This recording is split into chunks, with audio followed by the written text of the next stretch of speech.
പിതാവിൻ്റെയും പുത്രൻ്റെയും പരിശുദ്ധാത്മാവിൻ്റെയും നാമത്തിൽ ആമേൻ. എൻ്റെ കർത്താവേ, നിൻ്റെ ഉന്നതമായ നാമത്തിന് സ്തോത്രം ചെയ്യുന്നു. എൻ്റെ കർത്താവേ, നിൻ്റെ വിശുദ്ധ പൗരോഹിത്യത്തെ മഹത്വപ്പെടുത്തണമേ. എൻ്റെ കർത്താവേ, സഭയിലുള്ള സാന്നിധ്യം പ്രകടമാക്കണമേ. 40 വർഷം ഞാൻ അർപ്പിച്ച കുർബാനയുടെ ഫലമായി കൃപാസ്ഥാനത്താറെ ജീവനോടെ പ്രത്യക്ഷപ്പെട്ട പരിശുദ്ധ അമ്മയുടെ മാധ്യസ്ഥതയിൽ നടന്ന 10,000-കണക്കിന് ഉടമ്പടി ധ്യാനത്തിൻ്റെയും ആരാധനയുടെയും ശക്തിയാൽ ഇപ്പോൾ പ്രാർത്ഥന കൂടുന്ന ഈ വെളുപ്പാങ്കാലത്ത് നിന്ന് പ്രാർത്ഥന കൂടുന്ന, അല്ലെങ്കിൽ എപ്പോഴാണോ സൗകര്യപ്പെടുന്നത്, ചില സമയത്ത് ചിലർക്ക് രോഗികൾ താമസമൊക്കെ പോകും എഴുന്നേക്കാൻ. ഇപ്പം കൂടുന്ന സമയത്ത് കർത്താവിൻ്റെ കൃപ 5:30 കൂടാൻ പറഞ്ഞിരിക്കണത്. എല്ലാവരും തടിയെ ജീവനുള്ളവരെല്ലാം ആ സമയം തന്നെ കീപ്പ് ചെയ്യാൻ നോക്കണം. അപ്പം ചിലപ്പോൾ വിമാനത്തിലൊക്കെ ആയിപ്പോവും ആ സമയത്ത്, അല്ലെങ്കിൽ വാഹനത്തിലായിപ്പോവും. അപ്പം ആ ഒരു എക്സെപ്ഷൻ ചിലപ്പോൾ ഉണ്ടാകും. അപ്പം നമുക്ക് പറ്റുന്ന സമയത്താണ് കൂടണത്. അങ്ങനെയുള്ളവർക്ക് മാത്രമേ എക്സെപ്ഷൻ ഉള്ളൂ. കർത്താവെ, ആ സമയത്ത് എപ്പോൾ കൂടിയാലും അങ്ങനെ മക്കളെ നീ ആശീർവദിക്കണം. കർത്താവെ, അങ്ങ് മാത്രമേ ഞങ്ങൾക്ക് ഒരു സന്ധിപ്പുള്ളൂ.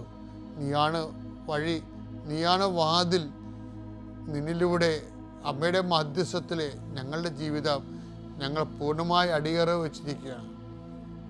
കർത്താവെ, ശാരീരികമായി തളർന്നു കിടക്കുന്നവരുണ്ട്, ശാരീരികമായി രോഗാതുരര്, പനി പിടിച്ചിരിക്കുന്നവരും, കടലിൽ നിന്ന് പൊങ്ങാൻ പറ്റാത്തവരും, പൊങ്ങിയിട്ട് നീരും വെച്ചിരിക്കുന്നവരൊക്കെ ഉണ്ട്, വേദന ഉള്ളവരുണ്ട്. അവരെല്ലാം ദൈവമേ സ്പർശിക്കണമേ. കർത്താവെ, എവിടെ പോകാനാണെന്നും വിചാരിച്ചുകൊണ്ട് മനസ്സിടിഞ്ഞ് കിടക്കുന്നവരുണ്ട്. അവർ പോകുന്ന കാര്യങ്ങൾ നടക്കത്തില്ലാത്തത് കൊണ്ട് അവർക്ക് മനസ്സിന് പ്രയാസമുണ്ട്. ദൈവം, എങ്കിലും ഞാൻ അവരെ നിൻ്റെ നാമത്തെ ആസ്വദിക്കുകയാണ്. അവർ പോകും ദൈവമേ. അവിടെ കൂടെ അമ്മയെ, പരിശുദ്ധമ്മേ, അമ്മ പോകണം. സഞ്ചാരി മാതാവേ, അവരുടെ കഴിവ് കൊണ്ടല്ല, അവരെടുത്ത ഉടമ്പടിയുടെയും അവർ ഇത്രയും നാൾ അവർക്ക് വേണ്ടി ഞങ്ങളെ പ്രാർത്ഥിച്ചിരിക്കുന്ന കൃപാസനത്തിൻ്റെ പ്രാർത്ഥനയുടെ അടിസ്ഥാനത്തിലും ആധാരത്തിലും, ഓ ദൈവമേ, തന്നതായി പറയാൻ കഴിവില്ലാത്തവർ, സഹായിക്കാൻ ആരുമില്ലാത്തവർ,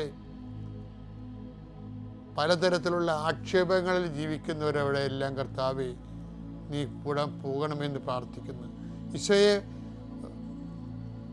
കുഞ്ഞുങ്ങൾ പരീക്ഷ എഴുതിയിട്ടുണ്ട്, മുതിർന്നവർ ഇൻ്റർവ്യൂ ഒക്കെ കഴിഞ്ഞിട്ടുണ്ട്, അവിടെ വലിയ ടെസ്റ്റ് കഴിഞ്ഞിട്ടുണ്ട്, ഓരോരോ തരത്തിലുള്ള പരീക്ഷ, PhD-ക്കാർ, അവിടെ വൈവകൾ, അവിടെ പ്രസൻറ്റേഷൻസ്, അതുപോലെ തന്നെ ഓരോരോ മേഖലകളിൽ പഠിച്ച് പരീക്ഷ എഴുതി കഴിഞ്ഞവർ, അതിൻ്റെ റിസൾട്ട് പ്രതീക്ഷിക്കുന്നവർ, കർത്താവേ, റിസൾട്ട് കിട്ടിക്കഴിയുമ്പോൾ ഇത്തിരി പഠിച്ചാൽ മതിയായിരുന്നു, ഇത്തിരി കിട്ടിയാലെന്നൊക്കെ ഓർത്ത് നിരാശപ്പെടാതിരിക്കാൻ, കർത്താവേ, not by merit but by grace.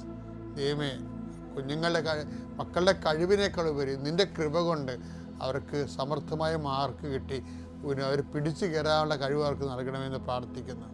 കർത്താവേ, ഞാൻ അങ്ങയുടെ നാമത്തിൽ പ്രാർത്ഥിക്കുന്നു. ജോലി സംബന്ധമായ കാര്യങ്ങൾ, വിൽക്കാത്ത തോട്ടങ്ങൾ, വിൽക്കാത്ത പാടങ്ങൾ, വിൽക്കാത്ത സ്ഥലങ്ങൾ വിറ്റുമാറുന്നതിന് വേണ്ടി പ്രാർത്ഥിക്കുന്നു. ഈശോയെ, പലതരത്തിലുള്ള ജീവിത ദുരിതങ്ങൾ, ഓരോരോ ഉദ്യമങ്ങൾ, സംരംഭങ്ങൾക്ക് വേണ്ടി വീട്ടിൽ നിന്ന് ഇറങ്ങിപ്പോകുന്നവർ, കടകമ്പോളം നടത്താൻ പോകുന്നവർ, നഷ്ടപ്പെട്ട ജോലി തിരിച്ചു കിട്ടാൻ വേണ്ടി പ്രാർത്ഥിക്കുന്നവർ, അതുപോലെ തന്നെ വ്യാപാര വ്യവസായങ്ങൾ, പുതുതായിട്ട് സംരംഭം ആരംഭിക്കാൻ പോകുന്നവർ, എല്ലാവരെയും ഈശോയുടെ നാമത്തിൽ ആശീർവദിക്കുന്നു. കർത്താവ്, യാത്ര ചെയ്യുന്നവർ, യാത്രയ്ക്ക് ഒരുങ്ങുന്നവർ, യാത്രയ്ക്ക് വേണ്ട രേഖകൾ ക്രമീകരിക്കുന്നവർ, എല്ലാവരെയും ഈശോയുടെ നാമത്തിൽ ആശീർവദിക്കുന്നു. എൻ്റെ കർത്താവിൻ്റെ ഉന്നതമായ നാമത്തിൽ ആരെങ്കിലും എൻ്റെ കാര്യം അച്ഛൻ പറഞ്ഞില്ലല്ലോ എന്നോർത്ത് വിഷമിക്കുന്നുണ്ടെങ്കിൽ തീർച്ചയായിട്ടും ദൈവപൈതലെ 7 ദിവസത്തിനുള്ളിൽ നിൻ്റെ വിഷയത്തിന് മേൽ ദൈവ തീരുമാനം ഉണ്ടാകും. എൻ്റെ കർത്താവിൻ്റെ ഉന്നതമായ നാമത്തിൽ, സഭയുടെ അധികാരത്തിൽ, കുരിശിൻ്റെ അടയാളത്തിൽ ദൈവശക്തി അതിനെ അനുഗ്രഹിക്കപ്പെടട്ടെ. അമ്മേ പരിശുദ്ധ അമ്മേ, അമ്മേ പരിശുദ്ധ ദൈവമാതാവേ, കൃപാസനത്തിലൂടെ ഞങ്ങളുടെ ദേശത്തിനും അമ്മ മധ്യസ്ഥം തേടി തന്ന എല്ലാ അനുഗ്രഹങ്ങൾക്കും കൃപകൾക്കും ഞങ്ങളിപ്പോൾ ഹൃദയം നിറഞ്ഞ നന്ദി പറയുന്നു. അമ്മേ പരിശുദ്ധമ്മേ, ദൈവമാതാവേ, 2004 ഡിസംബർ 7 ഉച്ചകഴിഞ്ഞ് 2:30 കൃപാസനത്തിൽ സംഭവിച്ച അമ്മയുടെ പ്രത്യക്ഷപ്പെടലിനെക്കുറിച്ച് തിരുസഭയ്ക്ക് സമർപ്പിച്ചിരിക്കുന്ന പഠനരേഖകളുടെ മേൽ സഭാത്മകമായ പഠനം ആരംഭിക്കുവാൻ ഞങ്ങൾ പ്രാർത്ഥിക്കുന്നു. അമ്മേ പരിശുദ്ധമേ, ഭൂസ്വർലോകങ്ങളുടെ രാജ്ഞിയായ അങ്ങേയ്ക്ക് ഭൗമസംരക്ഷണത്തിനായി പ്രപഞ്ചപ്രകൃതിയെ തന്നെ തിരുസഭ പ്രതിഷ്ഠിക്കുവാൻ ഈ പ്രത്യക്ഷീകരണം വഴി ഇടയാക്കണമേ. പരിശുദ്ധമേ, ജപമാല മാതാവേ, സകല കൃപാസനം പ്രാർത്ഥനയോടും ചേർത്ത് ഞങ്ങളിപ്പോൾ പ്രാർത്ഥിക്കുന്ന ഈ കുടുംബത്തിന്റെ പ്രത്യേക നിയോഗം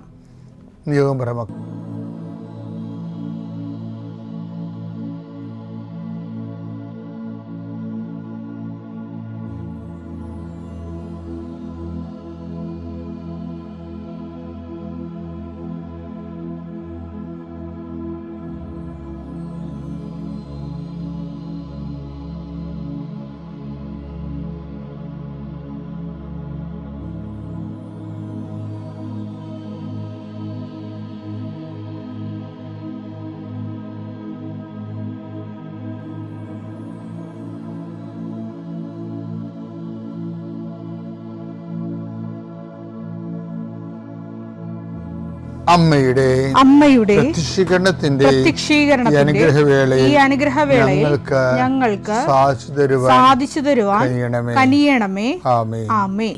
ഞാൻ എൻ്റെ പ്രിയപ്പെട്ടവരെ, ഞാൻ കഴിഞ്ഞ ദിവസം ഈ മേരി തോമസ്, രശ്മി തോമസിൻ്റെ ഒരു കഥ പറഞ്ഞില്ലേ, സാക്ഷ്യം, അതിപ്പോൾ അപ്പ് ചെയ്യുന്നുണ്ട്, നോക്കിയേക്കണം, നല്ല സാക്ഷ്യമാണ്. അതിൻ്റെ കുറേ ഘടനകളുണ്ട്, ഉടമ്പടിയുടെ കുറേ ഫീച്ചേഴ്സ് ഉണ്ട്. അതിലൊന്ന്, ഞാൻ ഇന്നലെ നിങ്ങളോട് പറഞ്ഞില്ലേ, അവർക്ക് നടുവേദനയാണെന്ന് പറഞ്ഞില്ലേ, മാറാത്ത വർഷങ്ങളുടെ നീണ്ട നടുവേദന, അനങ്ങാൻ പാടില്ല. ഞാൻ ഇന്നലെ നിങ്ങൾ പറഞ്ഞില്ല, അവർ എഴഞ്ഞാണ് ബാത്റൂമിലൊക്കെ പോയത്, തിരിച്ചെഴഞ്ഞൊക്കെ വരുന്നത്. അപ്പം അങ്ങനെ ഉള്ളൊരു കാലത്ത് ഇവർ ചെയ്യണ കാര്യങ്ങളെല്ലാം ഭയങ്കര രസമാണ്. ഇവർ ഒരു ടി വിയിൽ മുറിയൊക്കെ അടച്ചിട്ട് അച്ഛൻ്റെ ധ്യാനമില്ലേ, ധ്യാനം, ഈ അതിവാഴ്ച ധ്യാനം, ചൊവ്വാഴ്ച ഉള്ള ധ്യാനം എല്ലാവരും കൂടണമെന്ന് നിർബന്ധമല്ലേ. ഉടമ്പടിയിൽ അത് മൻഡേറ്ററിയാണ്. കാര്യം ആ ഉടമ്പടി ധ്യാനത്തിലൂടെയാണ് ദൈവം നമ്മോട് സംസാരിക്കണത്, നമുക്ക് സൗഖ്യം ലഭിക്കണത്. എത്രയോ പേരെ സൗഖ്യം പറയണത്, അത് എത്രയോ പേരാണ് ആ വചനത്തിൽ അപ്ഡേഷൻസ് കിട്ടണത്. അപ്പോൾ നിങ്ങൾ ഉടമ്പടി ധ്യാനം മുടക്കിയതിന് ശേഷം പിന്നെ ഉടമ്പടി പുരോഗമിക്കാൻ പറ്റത്തില്ല. നിങ്ങൾ ഓർക്കണത് തിരികെ എത്തിച്ചിട്ട് രാവിലെ വൈകിട്ടും തിരികെ എത്തിക്കുമ്പോൾ എല്ലാം ശരിയാവുന്നതാണ്. ഒന്നും ശരിയാകത്തില്ല. കാരണം നിങ്ങൾ പറഞ്ഞതാണ് അവിടെ വെച്ച്, ഉടമ്പടിയിലാണ് ഞാൻ ജീവിക്കുന്നത്, ഉടമ്പടിയുടെ എല്ലാ വചനങ്ങളും ഞാൻ കൂടിക്കൊള്ളാം. അങ്ങനെ ഉടമ്പടി ജീവിക്കുന്നവരാണ്. ഉടമ്പടി ചുമ്മാ സിഗത്തിക്കലായിട്ട് എടുത്തിരിക്കുന്ന ആൾക്കാർ ദൈവത്തിൻ്റെ കണ്ണിപ്പൊടിയിട്ട് എന്തെങ്കിലും അനുഗ്രഹം അടിച്ചു മാറ്റാൻ നോക്കണം. അതൊക്കെ അങ്ങനെയുള്ളവർക്കൊന്നും അതൊന്നും ശരിയാകത്തില്ല. എപ്പോഴും നമ്മൾ ശ്രദ്ധിക്കണം. അത് ഞാനിപ്പോൾ പറയാൻ കാര്യം അറിയാമോ, ഇവർ പള്ളിയിൽ നമ്മൾ ധ്യാനം കൂടുന്ന പോലെ കുളിച്ച് ഒരുങ്ങി ശിരോ വസ്ത്രമൊക്കെ ധരിച്ചാണ് ഇവർ ഉടമ്പടി ധ്യാനം കൂടുന്നത്. പക്ഷെ ഉടമ്പടി ധ്യാനം ചൊവ്വാഴ്ച വീട്ടിൽ മുറി അടച്ചിട്ട് പള്ളിയിലിരുന്ന് ധ്യാനം കൂടുന്ന പോലെ അത്രയും ശ്രദ്ധയോടെയും ഭവ്യതയോടെയും പ്രാർത്ഥനയോടെയും കൂടിയാണ് അവർ കൂടുന്നത്. പക്ഷേ ഒരു പ്രശ്നമുണ്ട്, ഇവർ ധ്യാനം കൂടുന്ന ദിവസമായിരിക്കും ഇവർ നടുവിൻ്റെ വേദന കലശലാകണത്. ധ്യാനം കൂടില്ല അവർക്ക് പ്രശ്നമൊന്നുമില്ല, ധ്യാനം കൂടുന്ന ദിവസം ഭയങ്കര കലശലാകും വേദന.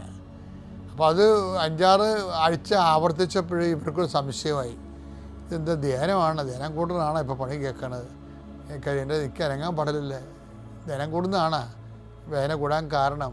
അപ്പം അവരുടെ ഉള്ളിലൊരു കലക്കം വന്ന് അല്ലേ. അപ്പം അപ്പോൾ അങ്ങനെ ഇരിക്കുമ്പോഴാണ് അവർ പെട്ടെന്ന്, എൻ്റെ കുഞ്ഞുങ്ങൾ അപ്പോൾ പരിശുദ്ധാത്മാവ് കലക്കത്തിലേക്ക് പോകുമ്പോൾ പരിശുദ്ധാത്മാവ് അവളെ സഹായിക്കുന്നുണ്ട്. പരിശുദ്ധാത്മാവിൻ്റെ പ്രസവം എന്താണ്, ഇപ്പോൾ ഇനിയുള്ള ദിവസങ്ങളിലെല്ലാം നമ്മൾ പരിശുദ്ധാത്മാവിനെ കുറിച്ചാണ് പെന്തക്കോസ്ത ദിവസം വരെ പറയണത്. പരിശുദ്ധാത്മാവ് അവരുടെ സത്യസന്ധമുള്ള ലേഡിയല്ലേ, അവർ പരിശുദ്ധാത്മാവ് പറഞ്ഞു, മകളെ നീ അങ്ങനെ കലങ്ങേണ്ട കാര്യമില്ല, നിൻ്റെ കയ്യിൽ ഉടമ്പടി തൈലം ഉണ്ടല്ലോ, നീ അതെന്തുകൊണ്ടാണ് ഇത്രയും വിശ്വാസമുള്ളത്, നീ എന്തുകൊണ്ട് ഉടമ്പടി തൈലം വിശ്വാസത്തിൽ പ്രയോഗിച്ച് നിൻ്റെ നടുവിൻ്റെ പെരുട്ടാത്തത്, നീ എടുത്ത് പെരുട്ടിക്കേ, അപ്പം അടയാളം കാണുമെന്ന് പറഞ്ഞു. അപ്പോഴൊക്കെ ബോധം വന്നത്. ഇപ്പം എല്ലാ കാര്യങ്ങളും സത്യമാണെങ്കിൽ ചിലർക്ക് ബോധമില്ലല്ലോ. ഉടമ്പടി ഒരു ബോധമാണ്. എല്ലാം നിങ്ങൾ വൃത്തിയായിട്ട് ചെയ്യുന്നുണ്ടാകും, പക്ഷേ ബോധം ഉണ്ടാകത്തില്ല. ഉടമ്പടി എന്ന് പറഞ്ഞൊരു ബോധമാണ്. ഇവർക്ക് അപ്പോഴാണ് ബോധം വന്നത്. ഇവർ ഉടമ്പടി തലവ് നടുവെ പെരുട്ടി, ഇന്നലെ ഞാൻ പറഞ്ഞതാണ് അവർ സൗഖ്യപ്പെട്ട കാര്യം. പിന്നെ വന്നിട്ടില്ല ആ രോഗം, അതല്ല പ്രശ്നം. ഇവരുടെ കലക്കത്തിൻ്റെ കാരണം എന്താണ്, ഞാൻ ഇത്രയും കൃത്യമായിട്ട് ഉടമ്പടി ചെയ്തിട്ടും പിന്നെ മനസ്സിനൊരു കലക്കമുണ്ട്. എന്താണ്, അവിശ്വാസത്തിൻ്റെ ഒരു അരൂപി ഉള്ളിൽ കിടവുണ്ടാവും. നമ്മൾ ഭയങ്കര കടുത്ത വിശ്വാസിയാണ് നീ എന്ന് പറഞ്ഞാലും ചില കാര്യങ്ങൾ നീക്കുപോക്കില്ലാത്ത കാര്യം അവിശ്വാസത്തിൻ്റെ ഒരു അരൂപി. ഇപ്പോൾ ഈ നമ്മുടെ ഈ ആലപ്പുഴ, ഞാനിപ്പോൾ ആലപ്പുഴക്കാരനാണല്ലോ. ആലപ്പുഴ സെൻറ് മേരി പഠിക്കുകയാണ്. ഞങ്ങളുടെ വയനാട് സെൻറ് മേരി അവിടെ ഇരുന്നു, ആലപ്പുഴയായിരുന്നു. അന്ന് പോലെ ഇന്ന് വരെ ആലപ്പുഴ എല്ലാ ആഴ്ചയിലും ഒരു പ്രാവശ്യം പോകേണ്ടി വരും. അപ്പോൾ അവിടെ കാണുന്ന ഒരു ഭയങ്കര രസകരമായ അവസ്ഥയുണ്ട്. ആലപ്പുഴ കുറേ തോടുകളുണ്ടല്ലോ, നല്ല രസമുള്ള തോടുകളാണ്. അപ്പോൾ ആ തോടുകളൊക്കെ അവിടെ ഒരു ബുദ്ധിമുട്ട് തോന്നുന്നത് ഇടയ്ക്കിങ്ങനെ ആഫ്രിക്കൻ പായൽ നിറയും. അപ്പോൾ മുനിസിപ്പാലിറ്റി അത് കുറേ ആൾക്കാർക്ക് വെള്ളം ഇപ്പോൾ നമ്മുടെ കുട്ടനാടിൻ്റെയൊക്കെ ഏറ്റവും വലിയൊരു ബുദ്ധിമുട്ട് കുട്ടനാടിൻ്റെ ഉള്ളിലെ തോട്ടിലൊക്കെ പലയിടത്തും ആഫ്രിക്കൻ പായൽ ബുദ്ധിമുട്ടുണ്ടാക്കുന്നുണ്ട്. അപ്പോൾ ഈ ആലപ്പുഴ തോട്ടിലതുണ്ട്. അത് കോരാൻ വേണ്ടി മുനിസിപ്പാലിറ്റി ആൾക്കാരെ വെച്ചിട്ടുണ്ട്. അവരതെല്ലാം മെഷീൻ ഉപയോഗിച്ചും അല്ലാതെയൊക്കെ കോരി മാറ്റിയാലും അത് നല്ലൊരു പൈസ ചിലവുള്ള പരിപാടിയാണതേ. എന്നാലും അവർ മനഃപൂർവ്വമാണ് അല്ലേന്നറിയാൻ പാടില്ല. കുറച്ച് പായൽ ഏതെങ്കിലും പാലത്തിൻ്റെ വളവിന തിരിവിന അല്ലെങ്കിൽ നിഴലിൽ ഇട്ടേക്കും. ഇനി മനഃപൂർവ്വം ഇടുന്നതാണ്, അത് അറിയാതെ കിടന്നപ്പോഴാണ്. എന്ത് മനഃപൂർവ്വം ഇട്ടാലും മനഃപൂർവ്വം അല്ലാതെ കിടന്നാലും ഒരു 6 മാസം കഴിയുമ്പോൾ വീണ്ടും പായൽ കൊണ്ട് തോട് നിറയും. പിന്നെ പായൽ വാരുന്നവർക്ക് അതൊരു വരുമാന മാർഗമാണ്. അത് എത്ര 50 കൊല്ലമായിട്ട് കാണാത്ത കാഴ്ചയാണത്. അത് സ്ഥിരം വരുമാനത്തിൻ്റെ വകുപ്പാണത് ശരിക്കും. ഇതുപോലെയാണ് നമ്മുടെ ജീവിതത്തിലെ അവിശ്വാസം. നമ്മൾ എത്ര വിശ്വാസം ഉണ്ടെന്ന് പറഞ്ഞാലും അവിശ്വാസത്തിൻ്റെ ഒരു കണിക എവിടെയും കിടപ്പുണ്ടാകും.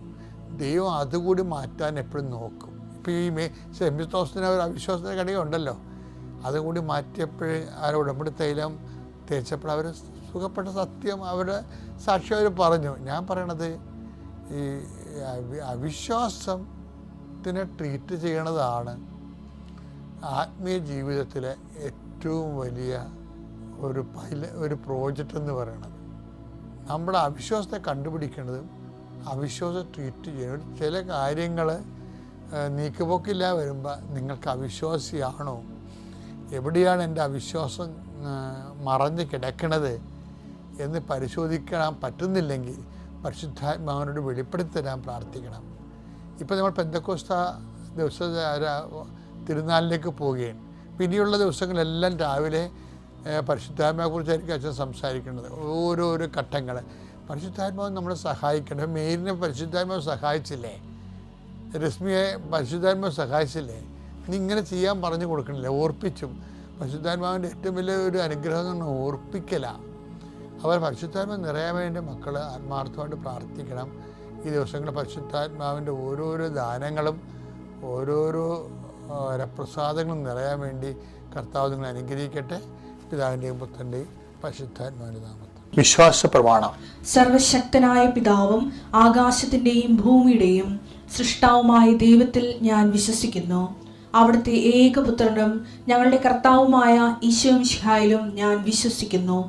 ഈ പുത്രൻ പരിശുദ്ധാത്മാവിനാൽ ഗർഭസ്ഥനായി കന്യകാമറിയത്തിൽ നിന്ന് പിറന്ന് പൊന്തിയോസ് പീലാത്തോസിന്റെ കാലത്ത് പീഡകൾ സഹിച്ച് കുരിശിൽ തറയ്ക്കപ്പെട്ട് മരിച്ച് അടക്കപ്പെട്ട് പാതാളങ്ങളിൽ ഇറങ്ങി മരിച്ചവരുടെ ഇടയിൽ നിന്ന് 3-ാം നാൾ ഉയർത്ത് സ്വർഗത്തിലേക്ക് എഴുന്നള്ളി സർവശക്തിയുള്ള പിതാവായ ദൈവത്തിന്റെ വലതുഭാഗത്തിരിക്കുന്നു.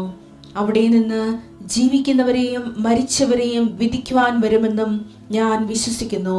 പരിശുദ്ധാത്മാവിലും ഞാൻ വിശ്വസിക്കുന്നു. വിശുദ്ധ കത്തോലിക്കാ സഭയിലും പുണ്യവാന്മാരുടെ ഐക്യത്തിലും പാപങ്ങളുടെ മോചനത്തിലും ശരീരത്തിന്റെ ഉയർപ്പിലും നിത്യമായ ജീവിതത്തിലും ഞാൻ വിശ്വസിക്കുന്നു. ആമേൻ. സുഖസ്ഥനായ ഞങ്ങളുടെ പിതാവേ, അങ്ങയുടെ നാമം പൂജിതമാകണമേ. അങ്ങയുടെ രാജ്യം വരണമേ. അങ്ങയുടെ തിരുമനസ് സ്വർഗത്തിലെ പോലെ ഭൂമിയിലും ആകണമേ. അന്നു വേണ്ടുന്ന ആഹാരം ഇന്ന് ഞങ്ങൾക്ക് തരണമേ. ഞങ്ങളോട് തെറ്റ് ചെയ്യുന്നവരോട് ഞങ്ങൾ ക്ഷമിക്കുന്നത് പോലെ ഞങ്ങളുടെ തെറ്റുകൾ ഞങ്ങളോടും ക്ഷമിക്കണമേ. ഞങ്ങളെ പ്രലോഭനത്തിൽ ഉൾപ്പെടുത്തരുതേ, തിന്മയിൽ ഞങ്ങൾ രക്ഷിക്കണമേ. ആമേൻ. നന്മ നിറഞ്ഞ മറിയമേ സ്വസ്തി. കർത്താവ് അങ്ങയുടെ കൂടെ സ്ത്രീകളിൽ അങ്ങ് അനുഗ്രഹിക്കപ്പെട്ടവളാകുന്നു. അങ്ങയുടെ ഉദരത്തിൻ ഫലമായി ഈശോ അനുഗ്രഹിക്കപ്പെട്ടവനാകുന്നു. പരിശുദ്ധ മറിയമേ, തമ്പുരാന്റെ അമ്മേ, പാപികളായ ഞങ്ങൾക്ക് വേണ്ടി ഇപ്പോഴും ഞങ്ങളുടെ മരണസമയത്തും തമ്പുരാനോട് അപേക്ഷിക്കണമേ. ആമേൻ. നമുക്ക് പലപ്പോഴും പല അനുഭവം നമുക്ക് കിട്ടാറുണ്ട്. ദൈവം നമ്മളെ കൂടെയാണ്. എന്നാലും കാലത്തെ ഒരു കാര്യം നമുക്ക് അനുഭവം കിട്ടിക്കഴിഞ്ഞാൽ ഉച്ചയ്ക്ക് ചോദിക്കും, നീ എൻ്റെ കൂടെയാണോ?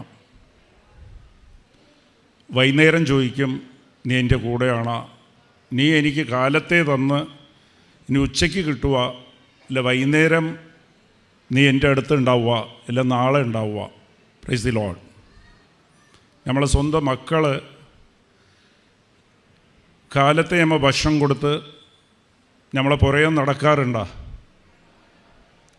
എനിക്ക് കാലത്തെ നീ ഭക്ഷണം തന്ന അമ്മേ, എനിക്ക് 1 മണിയാകുമ്പോഴത്തേക്കും എനിക്ക് വിശക്കും കേട്ടോ, നീ എനിക്ക് ഭക്ഷണം തരുവാന്നിങ്ങനെ ചോദിച്ചുകൊണ്ടിരിക്കുക നമ്മളോട്, ഇല്ല കരഞ്ഞുകൊണ്ടിരിക്കുക.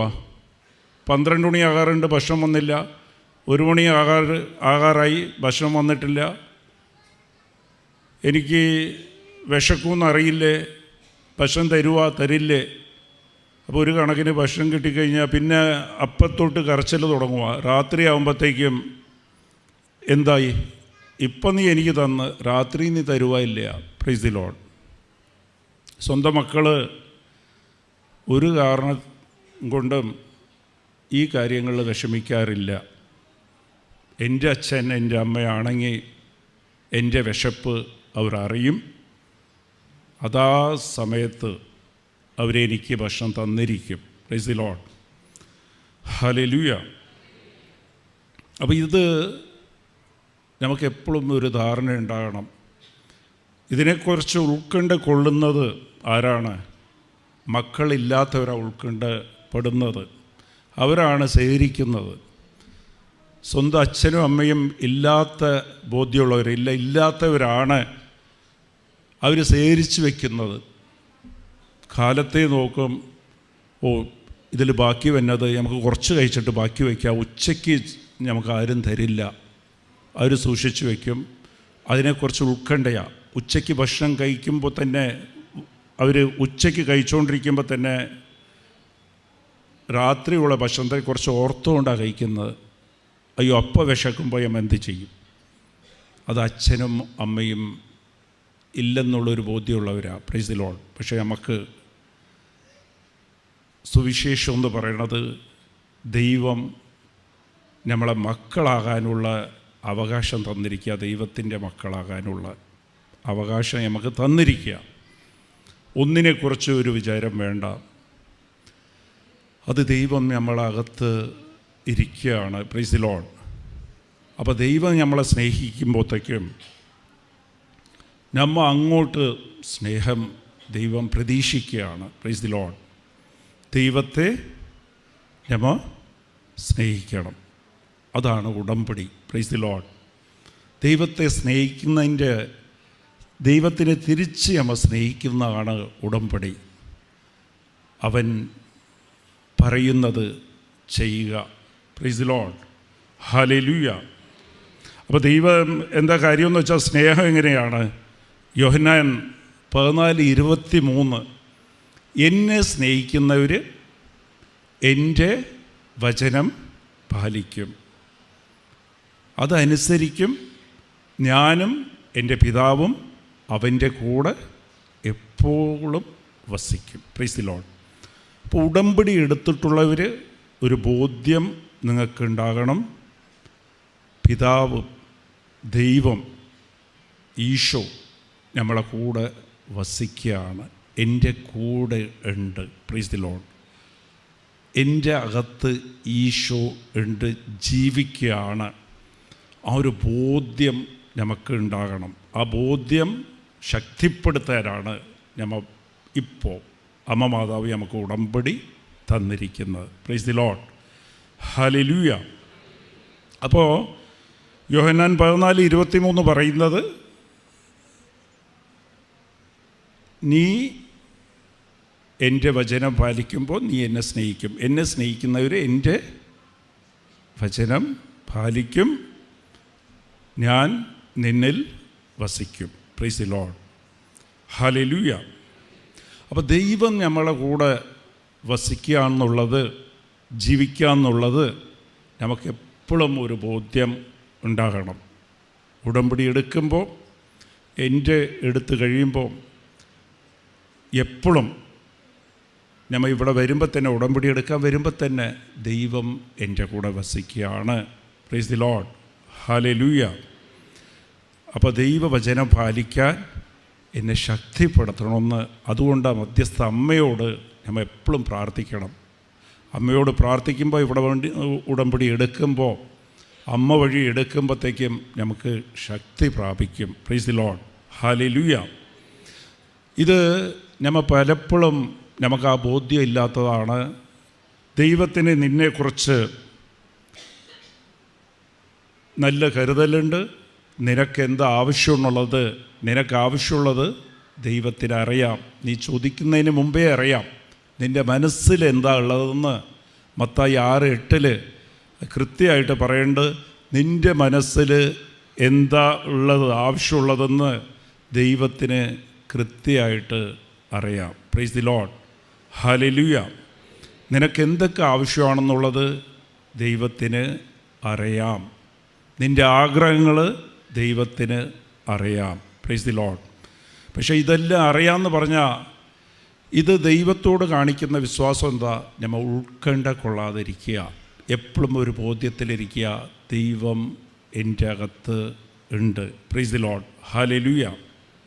ഇത് ഞാൻ വെറുതെ അല്ല പറയണത്. ഇത് എങ്ങനെയാണ് നമുക്ക് ഈ അവകാശം കിട്ടുക? ദൈവത്തിൻ്റെ മക്കളാകാനുള്ള അവകാശം കിട്ടുന്നത് എങ്ങനെയാണ്? യോഹന്നാൻ 1:12 ഈശോയിൽ വിശ്വസിക്കുന്നവർക്ക് എല്ലാവർക്കും ഈ ദൈവം ഈ അവകാശം നൽകിയിരിക്കുക, മക്കളാകാനുള്ള അവകാശം നൽകിയിരിക്കുകയാണ്. Price the lord, hallelujah. അപ്പോൾ ഈശോയിൽ വിശ്വാസം നമ്മളെല്ലാവർക്കും ഉണ്ട്, പക്ഷെ ബോധ്യമില്ലാത്തതാണ്. Price the Lord. വിശ്വാസം ബോധ്യമാകണം. ഹല്ലേലൂയ. ഇത് എങ്ങനെയാണെന്നാ, നമ്മളാ എല്ലാ ആവശ്യങ്ങളും ദൈവത്തിനറിയാൻ, ദൈവം നിറവേറ്റി തരും. ഇത് നമ്മൾ ഉൾക്കണ്ട കൊള്ളുമ്പോഴാണ് വിശ്വാസം കുറഞ്ഞു പോകുന്നത്. നമ്മൾ ദൈവത്തിൽ വിശ്വസിക്കുക, നമ്മൾ ആഗ്രഹിക്കുക, അത് ഓട്ടോമാറ്റിക് നടന്നിരിക്കുക. അകത്ത് ഈശോ ഉള്ളത്. Price the lord, hallelujah. പിന്നെ ഉടമ്പടി ചെയ്യുന്നത് നമ്മൾ ആ ബന്ധത്തെ ശക്തിപ്പെടുത്താൻ വേണ്ടിയിട്ടാണ്. ഹല്ലേലൂയ. അതെന്താണെന്നാ, എൻ്റെ കല്യാണം കഴിഞ്ഞ സമയത്ത് എനിക്ക് വലിയ സമ്പത്തൊന്നുമില്ല. അന്ന് കച്ചവടം തുടങ്ങിയതേ ഉള്ളൂ, ഫ്ലൈറ്റിലൊന്നും പോയിട്ടില്ല. എനിക്ക് വലിയ ആഗ്രഹമായിരുന്നു, ഞങ്ങൾക്ക് കല്യാണം കഴിഞ്ഞതല്ലേ, ഒന്ന് എല്ലാവരും എൻ്റെ ഫ്രണ്ട് സർക്കിളൊക്കെ അവരൊക്കെ കുറച്ച് സാമ്പത്തികമായിട്ട് മെച്ചപ്പെട്ടവരാണ്. അപ്പോൾ അവർ പല സ്ഥലത്തും ടൂർ പോകും, ഫ്ലൈറ്റിൽ പോകും. അപ്പോൾ അതിൻ്റെ കണക്ക് നോക്കുമ്പോഴത്തേക്കും വരുമാനം തുച്ഛമായ വരുമാനമാണ്. അപ്പോൾ അതിനെക്കുറിച്ചൊന്നും ആലോചിക്കാൻ പറ്റില്ല. പലപ്പോഴും ഞാൻ ഫ്ലൈറ്റിൻ്റെ ചാർജ് നോക്കും, എവിടെയെങ്കിലും അടുത്ത് പോയിട്ട് വരാം, ഒന്ന് ബാംഗ്ലൂർ വരെയെങ്കിലും പോയിട്ട് വരാൻ നോക്കുമ്പോഴത്തേക്കും ഇത് എൻ്റെ ഒരു 3 മാസത്തെ വരുമാനമാണ്. ഇതൊക്കെ പോയി കഴിഞ്ഞാൽ പിന്നെ അവിടെ പോയി റൂം എടുക്കണം, അങ്ങനെയൊക്കെ വിചാരിച്ച് ഞാനിങ്ങനെ ഇതൊക്കെ നോക്കുമ്പോഴത്തേക്കും ഞാൻ പതുക്കെ മാതാവിൻ്റെ മുഖത്തേക്ക് നോക്കും. Price the lord. അപ്പോൾ ഇതെങ്ങനെയാണെന്ന് വെച്ചാൽ, നമ്മളെ മക്കളെ ഞാൻ ഒരു കടയിൽ കൊണ്ടുപോകുമ്പോഴത്തേക്കും മറ്റേ മക്കളൊക്കെ എന്തെങ്കിലും വാങ്ങിക്കുമ്പോഴത്തേക്കും, ഒരു ഗിഫ്റ്റോ കളിപ്പാട്ടോ എന്തെങ്കിലും വാങ്ങിക്കുമ്പോഴത്തേക്കും മകൻ നമ്മളോട് ചോദിക്കില്ല, പക്ഷേ ഒരു നോട്ടം ഇങ്ങനെ നോക്കും. അതിലേക്ക് ആ മക്കൾ വാങ്ങിക്കുമ്പോഴത്തേക്ക് ഒരു പുഞ്ചിരിയോടെ, ഒരു സന്തോഷത്തോടെ അത് വാങ്ങിക്കുന്ന നോക്കിയിട്ട് നമ്മളെ മുഖത്തേക്ക്, എൻ്റെ മുഖത്തേക്ക് എൻ്റെ മകൻ നോക്കുമ്പോഴത്തേക്കും ഒരു ഫീൽ ഉണ്ടാകും, ഒരു സങ്കടം. Price the lord. അപ്പോൾ എൻ്റെ കയ്യിൽ ബലഹീനതയാണ്, സമ്പത്തില്ലായിരിക്കും. ചിലപ്പോൾ എൻ്റെ മകൻ എൻ്റെ മുഖത്തേക്ക് നോക്കുമ്പോൾ എനിക്ക് വാങ്ങിച്ചു കൊടുക്കാനുള്ള കഴിവ് ഇല്ലായിരിക്കും. പക്ഷേ എൻ്റെ പിതാവ് ഈ ലോകത്തിൻ്റെ പിതാവാണ്, സൃഷ്ടാവാണ്. ആ സ്നേഹത്തിൽ അവൻ്റെ മുഖത്തേക്ക് നോക്കിക്കഴിഞ്ഞാൽ അവൻ തരാതിരിക്കുക. പിതാവ് പറഞ്ഞിട്ടുണ്ട്, പാവിയായ നീ നിൻ്റെ മകന് എന്ത് കൊടുക്കണമെന്നാണ് നീ അപ്പവും മുട്ടയും കൊടുക്കാൻ ആഗ്രഹിക്കുമ്പോഴത്തേക്കും നിൻ്റെ പിതാവ് എത്ര വലിയതായ പരിശുദ്ധാത്മാവിനെ തരില്ലേ. Price the lord, hallelujah. അതിനേക്കാളും വലുതൊന്നുമില്ല, പരിശുദ്ധാത്മാവിനേക്കാളും വലുതൊന്നുമില്ല. അപ്പോൾ പിതാവ് അത്രയ്ക്കും നമ്മളെ സ്നേഹിക്കുകയാണ്. യോഹന്നാൻ 3:16 ഈ ലോകത്തെ നിൻ്റെ ദൈവം എത്രമാത്രം സ്നേഹിച്ച അവൻ്റെ ഒരേ മകനെ ഈ ലോക രക്ഷയ്ക്കായിട്ട് കൊടുത്ത്, അത്രയ്ക്ക് സ്നേഹമുള്ള ദൈവമാണ് നമ്മളുടെ എന്നുള്ളൊരു ബോധ്യം നമുക്ക് വേണം.